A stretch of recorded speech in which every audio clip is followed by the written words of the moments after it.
미국의 하버드 대학의 사회학과 교수인 앨런 랭어라는 분이 이 마음의 시계를 거꾸로 돌리는 실험, 유명한 실험을 했습니다. 그리고 이 실험이 전 세계적으로 여러 나라에서 비슷한 환경에서 이루어졌습니다. 저희 나라에서도 몇 년도인가요? 몇 해 전에 EBS에서 황혼의 반란이라는 제목으로 이 실험을 했습니다. 그것은 연세 있으신 분들을 수십 년 전의 환경으로 만들어 놓고 일정 기간 함께 생활하면서 마음과 신체에 어떤 변화가 일어나는가를 확인하는 그러한 사회학적 실험입니다. 우리나라에서는 그 몇 년 전 당시에 80대 전후에 여러 연예인, 가수, 운동선수 그런 분들을 함께 모아서 한 교회의 집에 합숙하게 하는 그런 실험을 했죠. 그분들은 다 80대 중반에 이르는 연령이었지만 그분들이 그 실험에 참가하면서부터 이름표에는 자기 이름 옆에 30년 전의 나이를 적은 거죠. 85세는 55세 누구, 또 80세는 50세 누구 이렇게 해서 거의 체면 상태로 들어가게 하는 거죠. 버스를 타자마자 30년대 노래가 나오고 또 그들이 숙소에 도착하니까 30년 전에 자기 사진이 그 방에 걸려 있고 또 뉴스나 모든 정보가 30년 전에 그 당시에 우리나라 뉴스를 제공하고 그 당시에 나왔던 우유 모든 것을 다 30년 전의 시계로 돌려놓는 환경에 처하게 하는 것입니다. 그분들이 그 실험에 들어가기 전에 일일이 건강을 다 체크업을 했습니다. 어떤 분은 혼자서 계단을 오르지 못할 정도의 기력이 약했고 어떤 분은 방향을 제대로 잡지 못할 정도로 누군가 도와줘야 되는 그런 연약한 건강을 가진 분들도 있었습니다.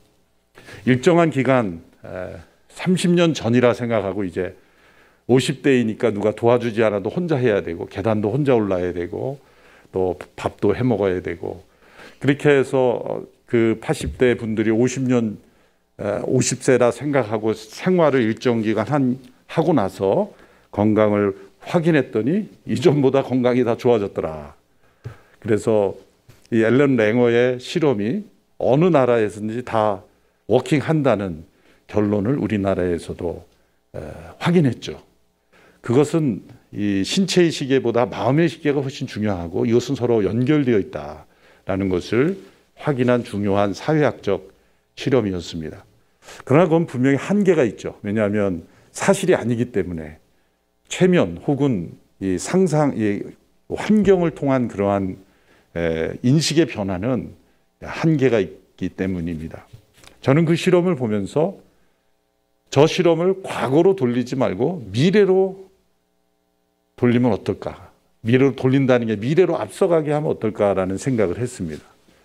내가 몇십 년 전에 젊은 상태다라고 그렇게 가정하여 설정하여 생각하는 것이 우리의 신체에 변화를 주었다면 미래에 나는 영원히 사는 존재라는 믿음을 가지고 이 땅에서의 삶을 살아간다면 변화가 일어난다는 것은 원리적으로는 맞는 이야기입니다.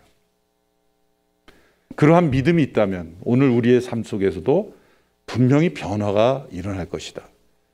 그렇다고 그 믿음이 모든 질병을 없애주거나 또 우리를 초능력자로 만들어준다는 말은 분명히 아닙니다.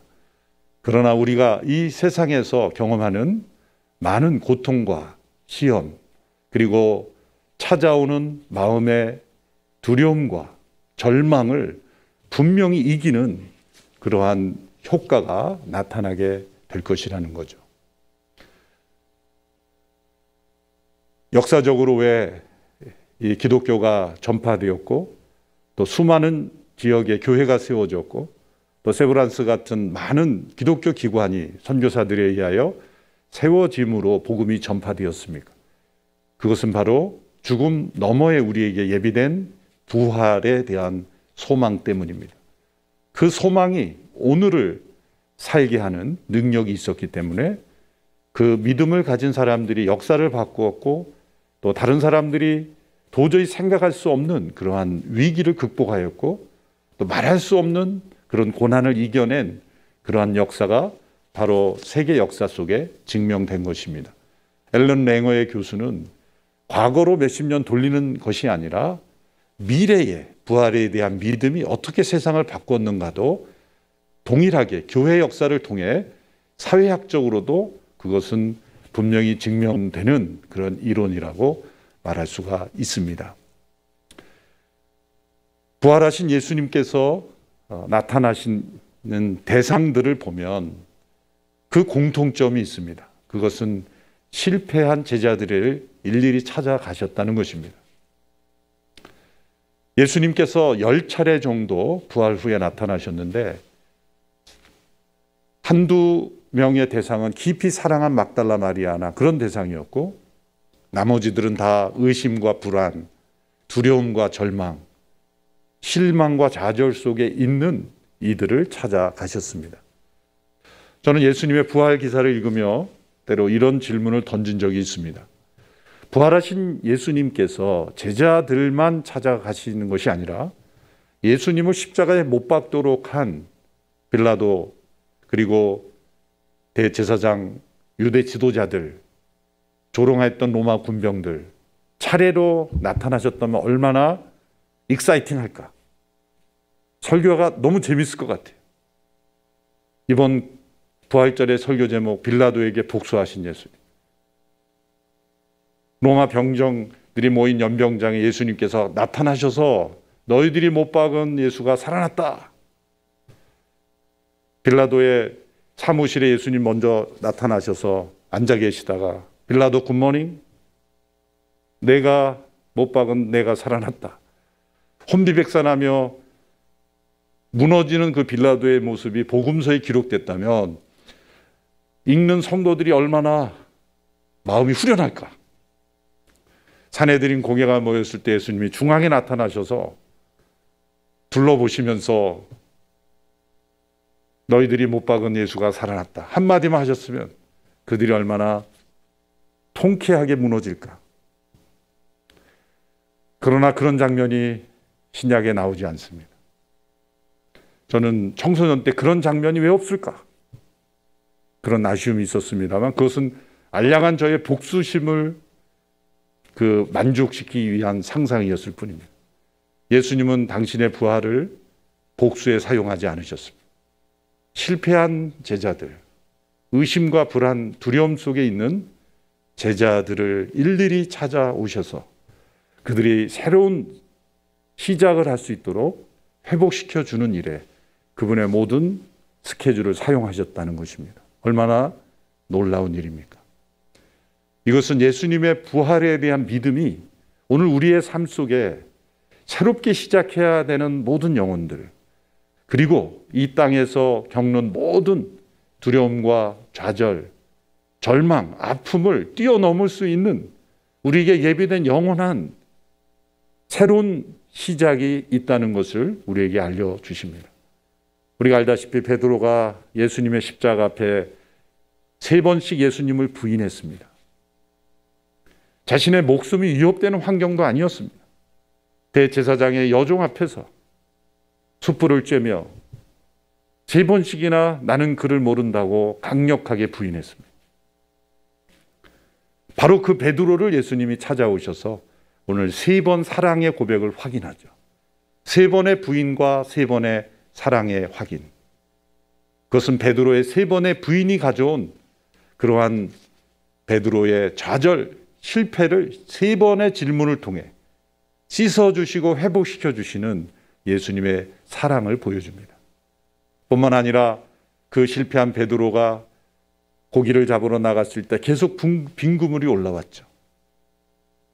그 무리로 찾아가셨고 또한 물에 빠져 올라온 그 베드로를 위해 숯불을 피워놓고 준비하고 계셨어요. 신약 성경에 이 숯불은 딱 2번 나옵니다.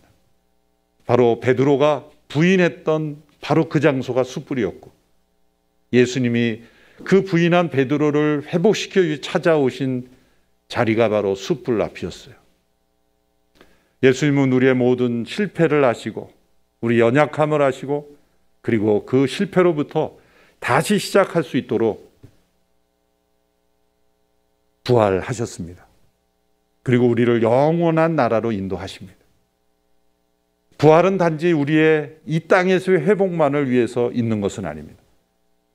인간만을 구원하시는 역사가 부활이 아닙니다. 그것은 온 우주의 새로운 시작의 문을 여는 사건이었습니다.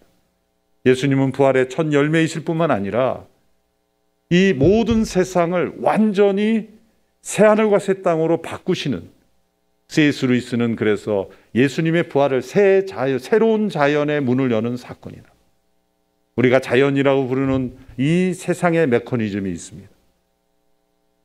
그러나 하나님께서 예비하신 영원한 새로운 자연이 준비되고 있습니다.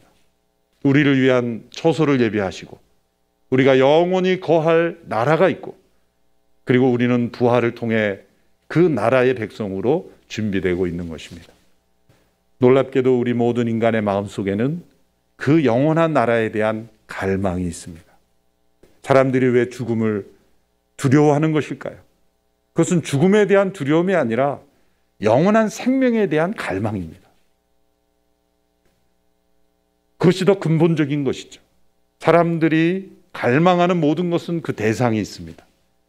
배고프다는 것은 배고픔을 채워줄 음식이 있다는 것이죠. 사람들이 가지고 있는 모든 갈망에는 그 대상이 분명히 존재합니다. 오직 인간만이 비참함을 느끼죠. 다른 어떤 동물들이 비참함을 느끼겠습니까? 돼지가 돼지울이 있다고 내가 왜 여기 있어야 되나 비참함을 느낍니까? 오직 인간만이 내가 왜 이 자리에 있어야 되는가? 내가 왜 이런 취급을 받아야 되는가? 나는 왜 이런 형편이 있는가라는 그 비참함을 느끼는 이유가 뭘까요? 그것은 인간이 너무나 고귀하고 위대한 존재라는 증거죠.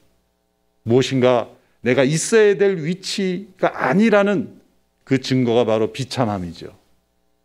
파스칼이라는 분이 팡세에서 인간이 비참함을 느끼는 것이 인간이 얼마나 위대하고 고귀한 존재라는 것을 보여주는 증거다. 죽음에 대한 두려움, 이 병원에 찾아오는 수많은 영혼들에게 있는 그 갈망은 무엇입니까? 죽음을 피하고 싶은 것이 아니라 영원한 생명에 대한 갈망인 것입니다. 고대인들은 무덤을 만들고 미라를 만들고 온갖 무덤을 크고 화려하게 함으로써 죽음으로부터 도피할 수 있다고 생각했어요. 과거 유교에서는 수년간 장례를 치르며 고인을 위하여 제사를 지내면 마치 그 죽음으로부터 회피할 수 있는 것처럼 그렇게 문화를 통하여 그것을 표현했죠. 그러나 그 어떤 것도 올바른 해결책은 되지 못합니다. 죽음에서 다시 사신 예수님, 그리고 우리도 또한 그분 안에서 부활할 수 있는 길을 열어주신 이 예수 그리스도만이 우리에게 영원한 생명에 이르는 길이요 진리요 생명이 되어주셨기 때문입니다. 만일 이것을 마음속에 확신하는다면 이 땅을 우리가 살아가는 모든 여생 속에 놀랍게도 우리 안에는 그 생명의 능력이 공급되는 것을 경험하게 될 것입니다. 우크라이나의 그 전쟁의 참혹한 현장 속에서도 믿음의 사람들이 봉사하며 헌신하며 노력하고 있습니다. 종교개혁 시대에도 흑사병이 유럽을 뒤덮을 때도 그리스도인들이 앞장서서 섬기며 그래서 많은 그런 성도들이 희생당했습니다. 초대교회 때도 전염병이 창궐했을 때 누구도 돌보지 않았던 거리에 너부러져 있던 시신들을 그리스도인들이 앞장서서 그렇게 봉사함으로써 복음이 확산되는 일에 쓰임을 받았습니다. 왜냐하면 죽음이 두렵지 않았기 때문입니다. 죽음을 넘어선 영원한 생명의 능력을 날마다 공급받고 있기 때문입니다. 저는 세브란스를 통하여 수많은 사람들의 질병이 이전보다 더 치유되는 병원이 될 줄로 믿습니다. 그러나 그것을 뛰어넘어 이 병원 안에 이 부활의 소망이 가득 차서 이 땅에서 우리가 다 고칠 수 없는 질병 앞에서도 세브란스 병원을 통해 부활의 소망을 우리 모든 환자들이 얻게 된다면 그렇다면 그 죽음을 이긴 승리자로 이 병원이 가득하게 될 줄로 믿습니다. 그래서 먼저 우리 교직원 여러분들이 예수님의 부활에 대한 확신, 그리고 그 부활에 대한 소망을 품고 우리 환자들을 대하고 이 병원을 이끌어 간다면 하나님께서 이 세브란스를 더 위대한 하나님의 도구로 사용하시게 될 줄로 믿습니다. 기도하겠습니다. 하나님 아버지, 예수님의 부활을 통해 우리에게 새로운 시작을 허락하시니 감사합니다. 영원한 하나님의 나라를 우리에게 허락하시니 감사합니다. 또한 예수님의 부활을 믿음으로 우리의 옛 사람을 벗고 새로운 생명의 삶을 살 수 있게 해주시니 감사합니다.